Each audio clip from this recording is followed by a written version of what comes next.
केंद्र सरकार की तरफ से मिले प्रस्ताव पर बनी सहमति के बाद किसान संगठन की तरफ से गुरुवार को आंदोलन स्थगित कर दिया गया। यानी कि 378 दिनों के बाद किसान आंदोलन को स्थगित किया गया है। संयुक्त किसान मोर्चा की बैठक में चर्चा के बाद इस फैसले का ऐलान किया गया और इसके साथ ही 11 दिसंबर को किसान अपने घर लौट जाएंगे। किसान नेता बलबीर सिंह राजेवाल ने कहा कि अहंकारी सरकार को झुका कर जा रहे हैं और उन्होंने ये भी कहा कि आंदोलन खत्म नहीं हुआ, स्थगित हुआ है। मोर्चे खत्म हो रहे हैं, 11 दिसंबर से घर वापसी होगी। और राजेवाल ने कहा कि संयुक्त किसान मोर्चा बरकरार रहेगा। हर महीने 15 तारीख को बैठक होगी और किसानों के मुद्दे पर आंदोलन जारी रहेगा। चुनाव में उतरने सवाल पर उन्होंने कहा कि मोर्चा चुनाव नहीं लड़ेगा, जबकि किसान नेता हन्नान मौला ने कहा कि आजादी के बाद ही ये सबसे बड़ा आंदोलन है, सबसे शांतिपूर्ण आंदोलन रहा है। और किसान मोर्चा ने कहा कि 15 जनवरी को फिर बैठक बुलाई गई है। संयुक्त किसान मोर्चा ने इसे बड़ी जीत करार देते हुए कहा कि अगर सरकार ने अपने वादे पूरे नहीं किए तो फिर से आंदोलन होगा।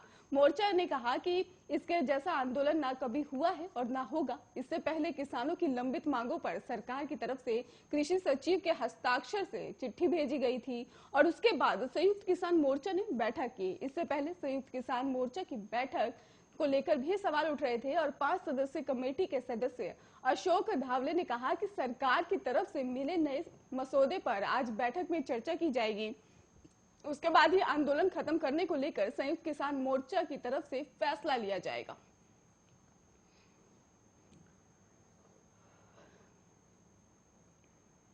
काशी विश्वनाथ धाम के लोकार्पण के बाद प्रधानमंत्री नरेंद्र मोदी एक बार फिर से 23 दिसंबर को काशी आएंगे और इस दौरे पर वो काशी वासियों को 1500 करोड़ रुपए की सौगात देंगे।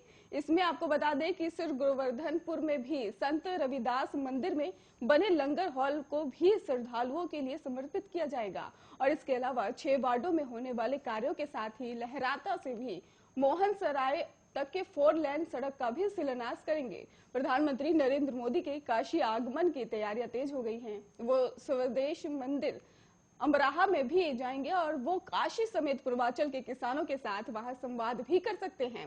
संत रविदास मंदिर में दूर दराज से आने वाले श्रद्धालुओं की सुविधा के लिए लंगर हॉल भी बना रहा है और इसके साथ ही करीब 60 करोड़ की लागत से बनने वाले इस हॉल में बैठकर ही बड़ी संख्या में श्रद्धालु लंगर प्रसाद ग्रहण कर सकेंगे।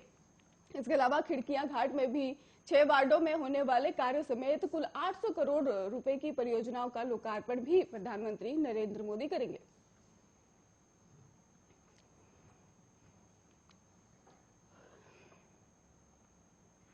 एसकेएम ने 1 साल के लंबे प्रोजेक्ट के बाद ही आखिरकार अपने आंदोलन कल बृहस्पतिवार को वापस ले लिया है।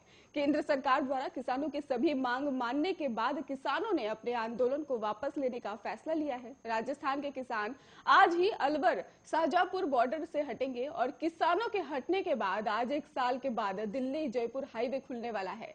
संयुक्त किसान मोर्चा के राजस्थान विंग ने बताया कि शुक्रवार को सुबह जनरल मीटिंग में ही मोर्चा शाहजहांपुर कीड़ा बॉर्डर से हटेगा और 1 साल तक चले इस सफल आंदोलन के बाद किसानों ने इस फैसला लिया है और संयुक्त किसान मोर्चा बॉर्डर से हटने के बाद गांव-गांव किसान आंदोलन सफल बनाने के लिए किसानों का धन्यवाद करने के लिए एक कैंप चलाएगा।